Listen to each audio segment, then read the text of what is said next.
በስመ አብ ወወልድ ወመንፈስ ቅዱስ አሐዱ አምላክ ቅድስት ሥላሴ እንዘአምን ወእትማጸን ክደከ ሰይጣን በቅድመ ዛቲ እነ የቅድስት ቤተክርስቲያን እንተ ይእቲ ስመ የማርያም ጽዮን ለዓለመ ዓለም።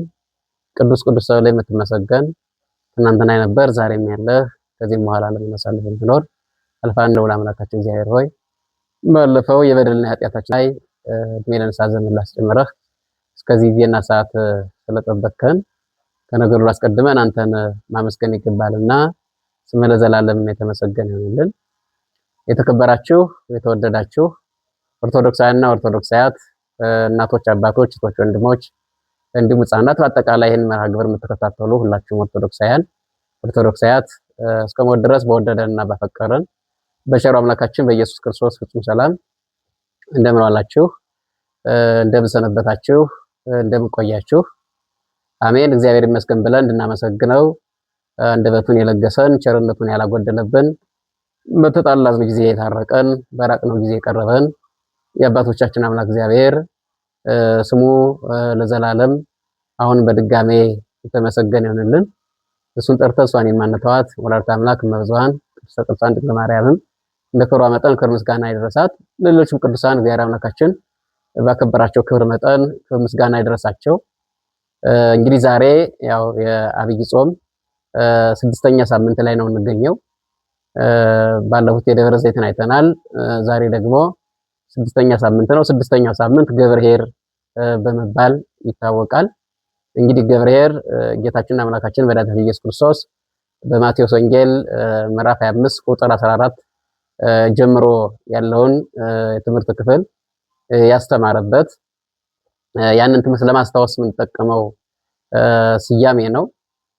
በዚህ ክፍለ ትምህርት ውስጥ ጌታችን አምላካችን መድኃኒታችን ኢየሱስ ክርስቶስ በቸር ባሪያ በታማኝ ባሪያ በሁለት ባሮች እግዚአብሔር አምላካችን የሰጣቸውን ጸጋ መክሊት በአግባቡ ተጠቅመው አትርፈው ለሰማያዊ ዓለም ድል ያደረጉ ቅዱሳንን ወክሎ እግዚአብሔር የሰጠውን መክሊት በመቅበር ደግሞ ለሱም ለራሱ ሳይጠቀም መንፈሳዊ ድል ሳያደል በቀር አንድ ክፉ ባሪያ ደግሞ ኃጥአንን ወክሎ ያስተማረውን ትምህርት ለመዘከርና ለማስታወስ ገብርኄር በማለት ሳምንቱ እንዲሰየም ሆኗል።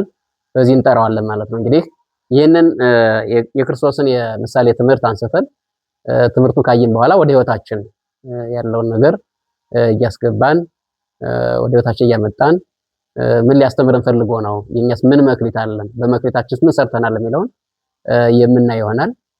አሁን በድጋሚ አስተማሪና መካሪ እግዚአብሔር ስለሆነ የተፈተልን ሕሊናችንን ይሰብስብልን፣ ልቦናችንን ይክፈትልን። እንግዲህ መነሻ እንደነገርኳችሁ ከማቴዎስ ወንጌል ምዕራፍ 25 ቁጥር 14 ላይ ስንጀምረው ትምህርቱ እንዲሁ ላይ ነው የሚጀምረው። እግዚአብሔር እስመ ከመ ብእሲ ዘይነግድ ወፀዋ ግብርቲሁ ሀቦሙ ነዋዮ ይትገበሩ ቦቱ መንግስተ ሰማያት ሕገ ወንጌል ተስፋ ጊዜ ኢየሱስ ክርስቶስ ባሮቹን ጠርቶ ወጥተው ወርደው ያተርፉበት ገንዘቡን የሰጠ ነጋዴን ትመስላለች። ቦ ለዘውሃቦ አምስት መክሊት የሰጠው አለ። ወቦ ለዘውሃቦ ክልኤተ መክሊት ሁለት መክሊት የሰጠው ሰው አለ። ወቦ ለዘውሃቦ አሐደ መክሊት አንድ መክሊት የሰጠው ሰው አለ። ወሀበ ኩሎሙ ሀቦሙ በአምጣነ ይክሉ ለሁሎችም በሚችሉት መጠን ሰጣቸው። ከሰጣቸው በኋላ ወሆረ በጊዜያ ያን ጊዜ ወደ ሩቅ ሀገር ሄደ። ከዚያ በኋላ አምስት የተቀበለው ሄዶ ወጥቶ ወርዶ ሌላ አምስት መክሊት አተርፎ 10 አደረገ። ሁለት መክሊት የተቀበለው ሄዶ ወጥቶ ወርዶ ሌላ ሁለት አተርፎ 4 አደረገ። አንድ የተቀበለው ደግሞ ወስዶ በመቆፈሪያ ምድሩን ቆፍሮ ምሶ ቀበረው። ከጊዜ በኋላ ወመጻ የታሰቦሙ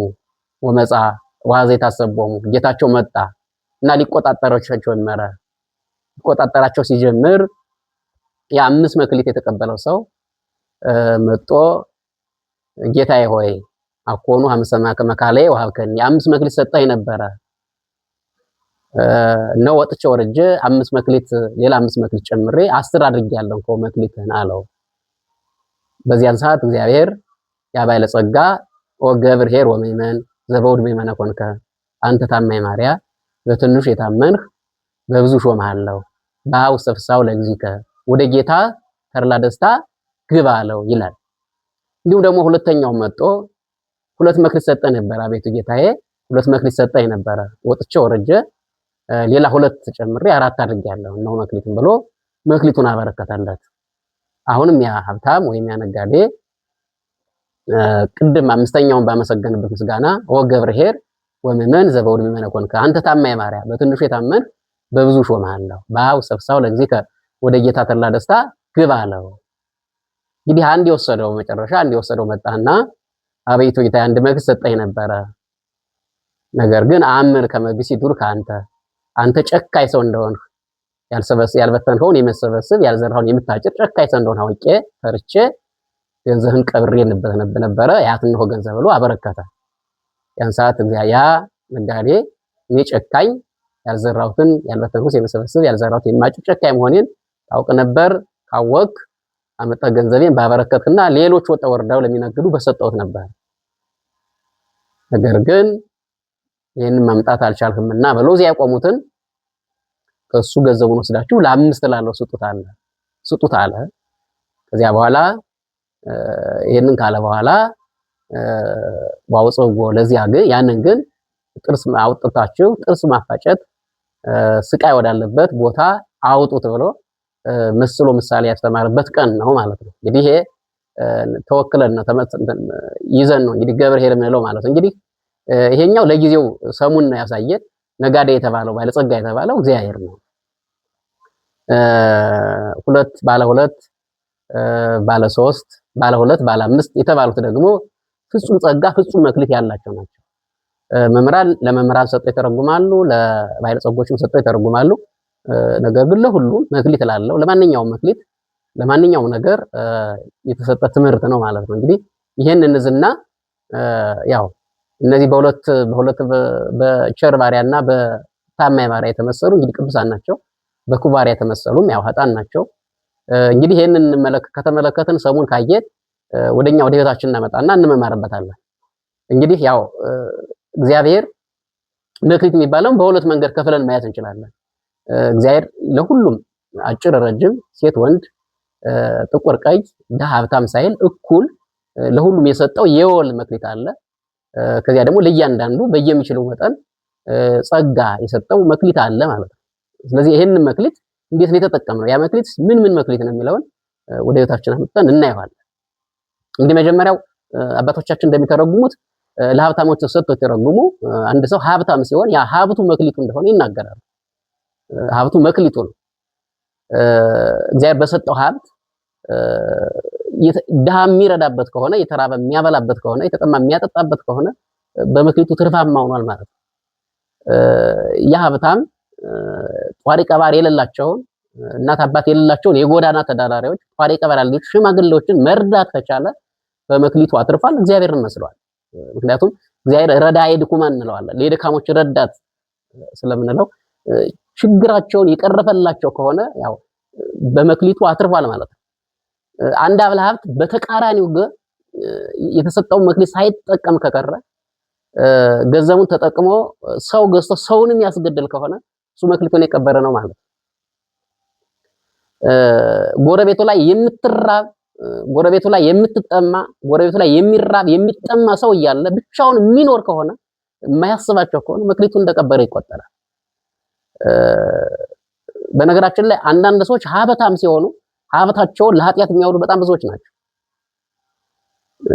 ሀብታም ሲሆኑ ሀብታም መሆን 3-4 ሴት መደረብ በጣም እንደልልና ወይም እንደ ሀብት የሚቆጠሩት በጣም ብዙዎች ናቸው። ሀብታም ሲሆኑ ያመጡበትን ሀብት የተሰጣቸውን ጸጋ ለክፋት አውለው ሰው ገዝተው ሰው ያስገድላሉ። እነዚህ መክሊታቸውን የቀበሩ ናቸው። በነገራችን ላይ ሀብታም ማለት አሳላፊ ማለት ነው። መክሊቱ የእግዚአብሔር ስለሆነ ማለት ነው። ብዙ ሊቃውንት እንደሚናገሩት ሀብታም ማለት አሳላፊ ማለት ነው። አንድ ባለሰርግ ሰርጉን ያዘጋጃል፣ እህሏውን ይደግሳል። እህሏውን ከተደገሰ በኋላ ድምተኞችን ይጠራል። ድምተኞችን ከጠራ በኋላ አሳላፊ ይሾማል። አሳላፊዎቹ ከዚያ ከተሾሙ ጠላ እየወሰዱ ለድሆች ይሰጣሉ፣ ለዚያ ለታደሙት ይሰጣሉ። ባለሀብት ማለትም እንደዚህ ነው። እግዚአብሔር ሀብታም ሲያደርገው ለድሆች አሳልፎ እንዲሰጥ ነው። ሀብታም ሲያደርገው የወደቁት ማንሳት እንዲችል ነው በሀብት። ሀብታም ሲያደርገው መክሊቱን ሲሰጠው ወደ ማህበረሰቡ እንዲመለከት እና የተቸገሩት መርዳት እንዲችል የተራቡት ማብላት እንዲችል ነው። ስለዚህ ባለሀብት መክሊቱን ካወቀበት በመክሊቱ ካተረፈ ታማኝ ባሪያ ሆኖ መግባት ይችላል ማለት ነው። ስለዚህ አሳላፊ ማለት ገንዘቡ ያልሆነው ለሌላው እንደሚሰጥ ሁሉ ሀብታም ማለት የራሱን ገንዘብ እግዚአብሔር የሰጠውን ገንዘብ የራሱ ያልሆነው እግዚአብሔር የሰጠውን መክሊት ለድሆች እንዲያሳልፍ የተሾመ ነው። ስለዚህ ሀብታም ባለመክሊት እንደሆነ ይነገራል ማለት ነው። ሌላው ዕውቀት ላይ ነው። ዕውቀት መክሊት ይባላል። እንግዲህ ዕውቀት በስጋዊ ዓለም ልንል እንችላለን፣ በመንፈሳዊ ዓለም ልንል እንችላለን። በአጠቃላይ ያንን ዕውቀት የተጠቀመና ማህበረሰቡን ያገለገለ ለበጎ ነገር የተጠቀመ ሁሉ አትራፊ ነው ማለት ነው። ወደዚህ ወደ ዓለሙ ውድቀት ብንመጣ አንድ ሰው የጤና ሳይንስ ያጠና ሰው ባጠናው የዚያ በተሰጠው በዚያ መክሊት እግዚአብሔር የሚያገለግል ከሆነ ማህበረሰቡን የሚያገለግል ከሆነ የታመመችዋን ሴት አክሞ የሚያድን ከሆነ የታመመውን አባት አክሞ የሚያድን ከሆነ በምጥ የምትሰቃየዋን እናት ወሊዷን የሚያቀል ከሆነ እሱ መክሊቱን አጥፎበታል ማለት ነው። ደም የሚፈሰውን ቁስለኛ በፍጥነት አክሞ ማዳን ከቻለ እሱ መክሊቱን ተጠቅሞበታል፣ አጥፎበታል። እግዚአብሔር ቸር ባሪያ ካለው ይጨምረዋል ማለት ነው። አንዳንድ ጊዜ በጤና ጣቢያዎች አካባቢ በጤና ተቋማት አካባቢ ስንሄድ የምናየው በጣም አሰቃቂ የሆነ ነገር አለ። ህመምተኞች እየጮሁ ስልክ የሚጎረጎር አለ። ያ መክሊቱን ያከሰረ ነው። ደም የሚፈሳቸው ሰዎች ደም እየፈሳቸው እያየ ስልክ የሚጎረጉር ሰው አለ። ያ መክሊቱን ያከሰረ ነው።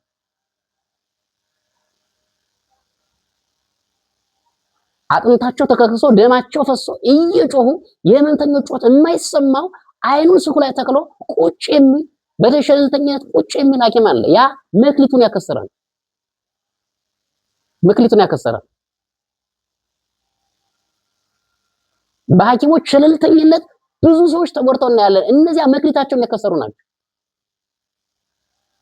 ሸለልተኛ ከመሆናቸው የተነሳ በሚፈጠር የከማስነት ብዙ ሰዎች ነፍሳቸውን ያጣሉ። እነዚያ መክሊታቸውን ያከሰሩ ናቸው። ስለዚህ ማንኛውም መክሊት ለአገልግሎት ከዋሉትና ማህበረሰብ ከጠቀሙበት እግዚአብሔር የሚያስደስት ነገር ከሰሩበት ማንኛውም መክሊት ዋጋ አለው። ኢትዮጵያ ውስጥ ብዙ መክሊቶች ብዙ ሰዎች መክሊታቸውን ቀብረው ነው የሚኖሩት። አንድ ፍትህ የተማረ ሰው ዳኝነት የተማረ ሰው ህግ ያጠና ሰው ያ መክሊቱ ነው። ይሄ ሰው በአግባቡ የተሰጠውን ኃላፊነት የሚወጣ ከሆነ ፍርድ በጎደለ ጊዜ ድሃ ተበደለ ፍርድ ጎደለ ብሎ ፍትህ የሚሰጥ ከሆነ መክሊቱን ተጠቅሟል፣ አትርፏል። በተቃራኒው ፊቱ ለወዛ ደረቱ ለሰፋ ኪሱ ላበጠ ደረቱ ባቱ ለተንጠለለለ በስጋ በዝምድና ቆጠሮ ፍርድ አጓድሎ የሚፈርድ ከሆነ መክሊቱን አክስሯል ማለት ቀብሯል ማለት ያ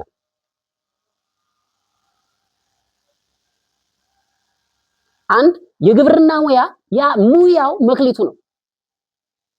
ባጠናው በወሰደው ትምህርት መሰረት የማህበረሰብን ችግር የሚፈታ ችግር ፈች ነገር ካቀረበ መክሊቱን ተጠቅሞበታል።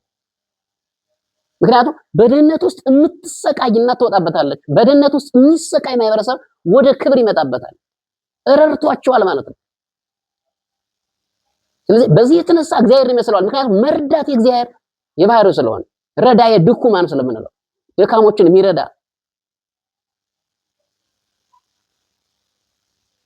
ችግርን የሚፈታ ነውና እግዚአብሔር ችግርን የሚፈታ ጽናት ያደረገ ሰው ችግር ማህበራዊ መሰረቱን ተረርቶ የማህበረሰቡ ጉድለት ተረርቶ ችግር ፈች የሆነ ነገር የሚሰራ ሰው እዚያ በተሰጠው መክሊት አትርፏል ማለት ነው። በሀገራችን ግን ብዙ መክሊቶች የከሰሩ ናቸው። ብዙ ዶክተሮች አሉ፣ ብዙ ፕሮፌሰሮች አሉ፣ ብዙ የተማሩ ሰዎች አሉ፣ ግን መክሊታቸውን ቀብረው ይኖራሉ።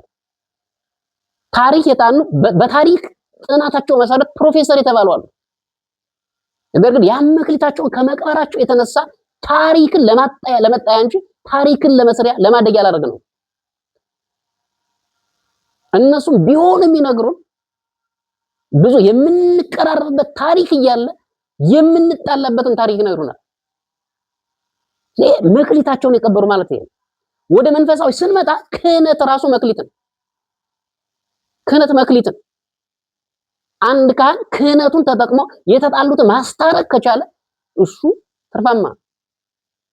አንድ ካህን ክህነቱን ተጠቅሞ በእግዚአብሔርና በሰዎች መካከል ያለውን በኃጥአንና በኃጢአተኞችና በእግዚአብሔር መካከል ያለውን ችግር የሚፈታ ከሆነ ሰላም የሚያደርግ ከሆነ ከእግዚአብሔር ጋር ኃጢአተኛውን ያስታርቅ ከሆነ መክሊት ተጠቅሞበታል። እንዲያውም ብፁዓን ገባርያነ ሰላም የሚለውን አባቶቻችን እንዲህ ብለው ይተረጉማሉ።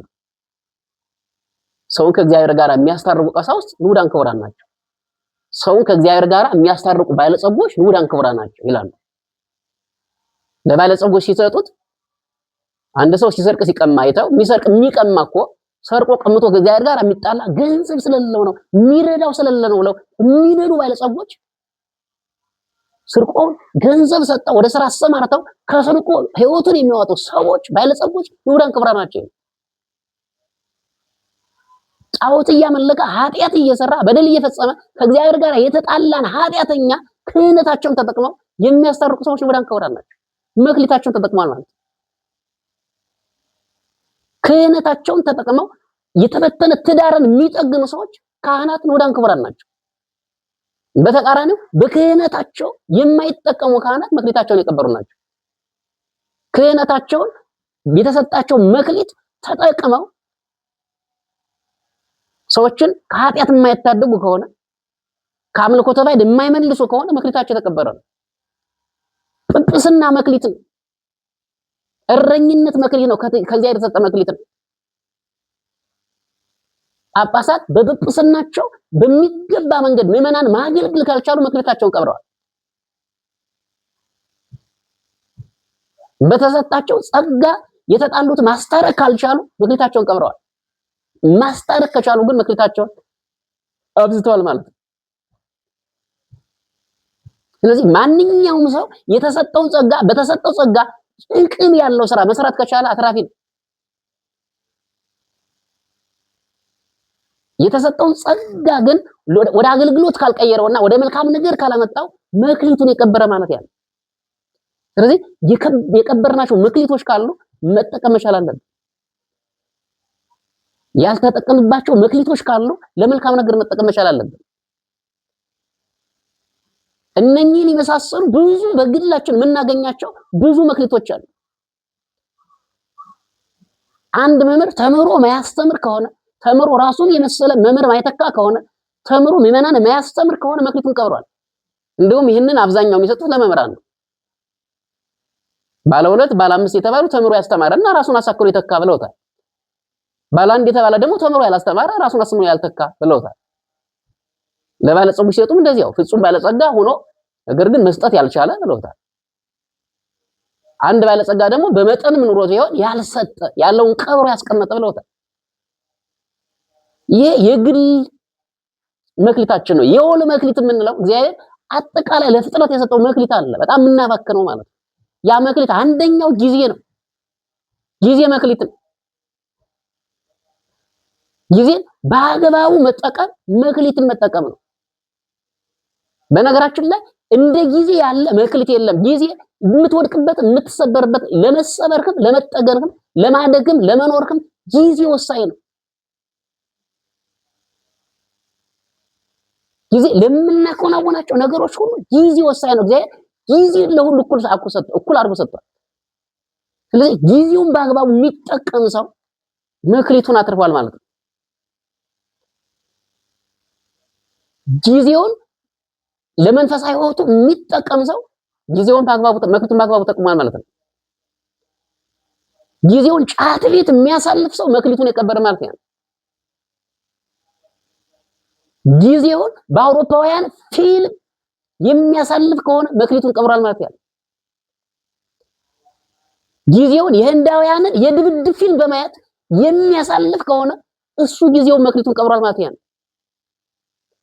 ጊዜውን ግሮሰሪ ቤት ቁጭ ብሎ የሚያሳልፍ ከሆነ መክሊቱን አባክኗል። የጊዜ መክሊትነት ከሌላው መክሊትነት የተለየ ነው። አንድ ዕውቀት ያጣ ሰው ወይም ዕውቀቱን የረሳ ሰው መልሶ ዕውቀቱን ሊያመጣው ይችላል። ጊዜን ግን መልሶ ማይተካት የማይቻል መክሊት ነው። መክሊታችንን ጊዜያችንን በአግባቡ መጠቀም መቻል አለብን። ቤተክርስቲያን ውስጥ ያለፈ ጊዜ እሱ የተጠቀምንበት መክሊት ነው። ቅዳሴ ለማስቀደስ ያሳለፍነው ጊዜ እሱ ለመንፈሳዊ ሕይወታችን የተጠቀምነው መክሊት ነው፣ ያተረፍንበት መክሊት ነው። ወንጌል ለመስማት ያሳለፍነው ጊዜ እሱ ጊዜ ያተረፍንበት መክሊት ነው። ስለዚህ ቁጭ ብለን ያሳለፍነው ጊዜ ማለት የባከነ ማለት ነው። ያለ ስራ ያሳለፍነው ጊዜ ማለት የባከነ ማለት ነው። በዋዛ በፈዛዛ ያሳለፍነው መክሊት ጊዜ ማለት የተቀበረ መክሊት ማለት ያ ነው።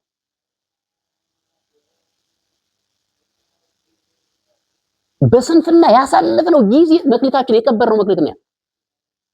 በነገራችን ላይ ዓለም ላይ በጣም ክፉ ነገር ስንፍና ነው። ሰነፍ አይጸድቅ። ሰነፍ ይጸድቃል ብሎ ማሰብ ሰማይ ምድርም ሰማይ ትሆናለች ብሎ እንደማሰብ ነው የሚሆነው።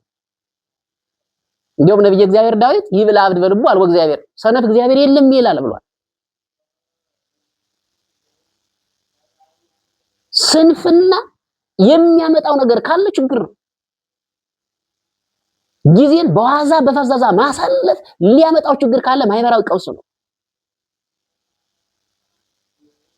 ጊዜን በአግባቡ አለመጠቀም፣ እግዚአብሔር የሰጠን የጊዜ መክሊትነት አለመጠቀም የሚያመጣው ነገር ካለ የመጨረሻ ጉስቁልና ነው። ጊዜን መጠቀም ግን በረከተ ስጋ በረከተ ስጋ ያመጣል።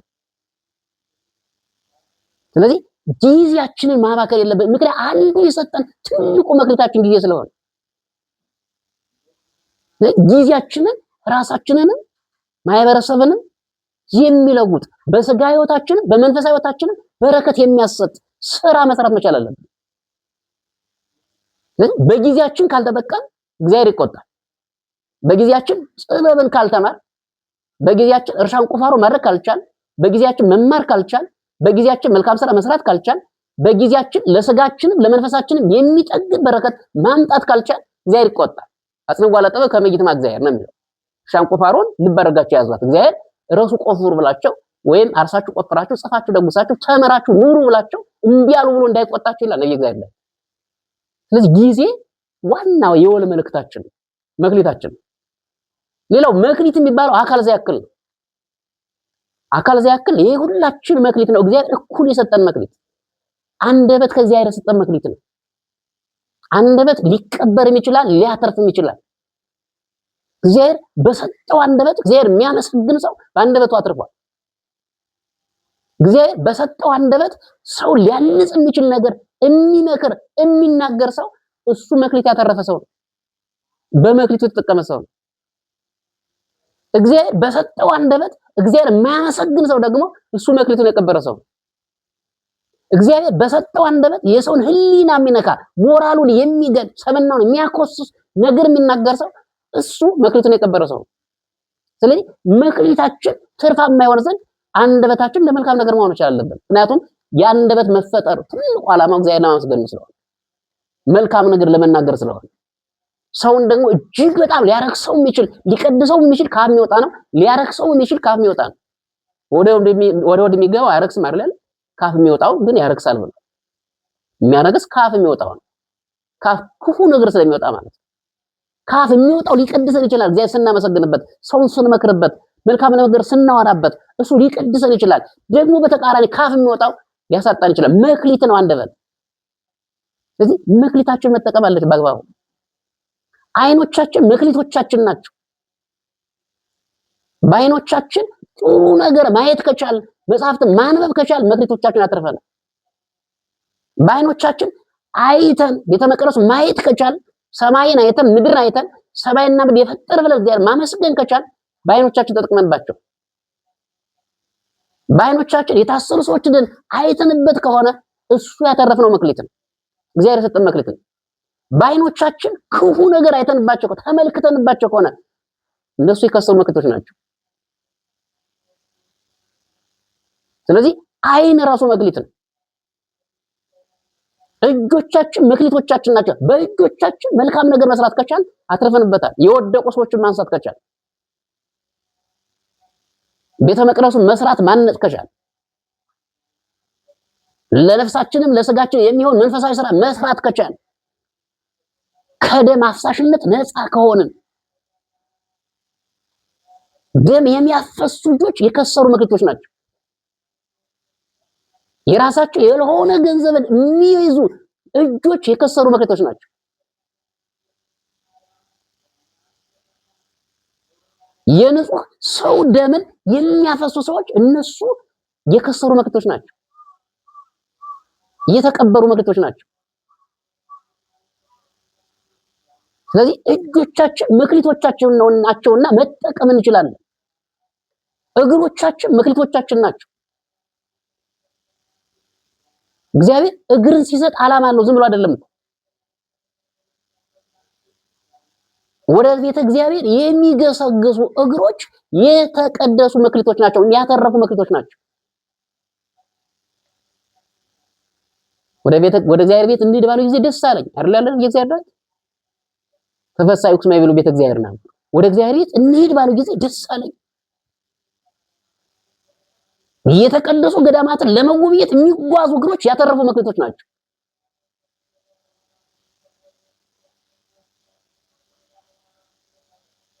ወደ ቤተ መቅደሱ የሚገሰግሱ እግሮች ያተረፉ መክሊቶች ናቸው። በዚያ ማተረፍ መቻል አለብን። ወደ ቤተ ጣዖት የሚሄዱ እግሮች ደግሞ የከሰሩ የተቀበሩ መክሊቶች ናቸው።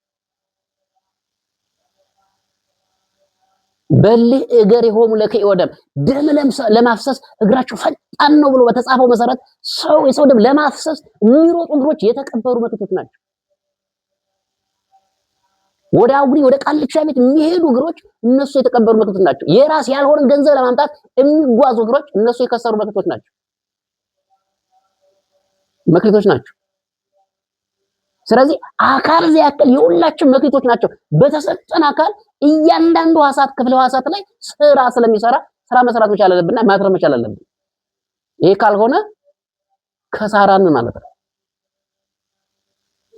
በመክሊቶቻችን ማትረፍ ከቻል አንተ ደግ ባሪያ ነው የሚለው። በትንሹ የታመን እኮ ነው ያለው። በትንሹ በዚህ ዓለም ጸጋ በዚህ ዓለም መክሊት መታመን ከቻል በሰማያዊ መክሊት ላይ ሾማለሁ አለ።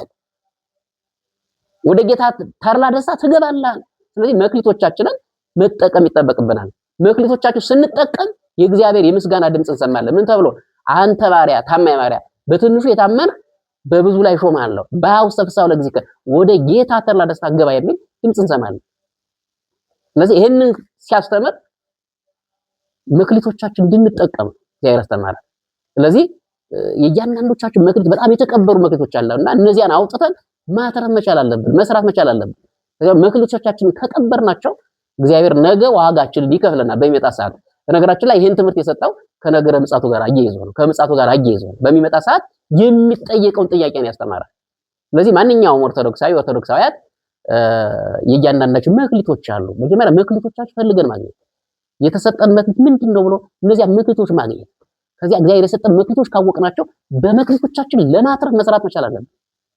ምክንያቱም ዛሬ ስለሆነ የምንሰራው ዛሬ ስለሆነ በመክሊቶቻችን መጠቀም እንችላለን።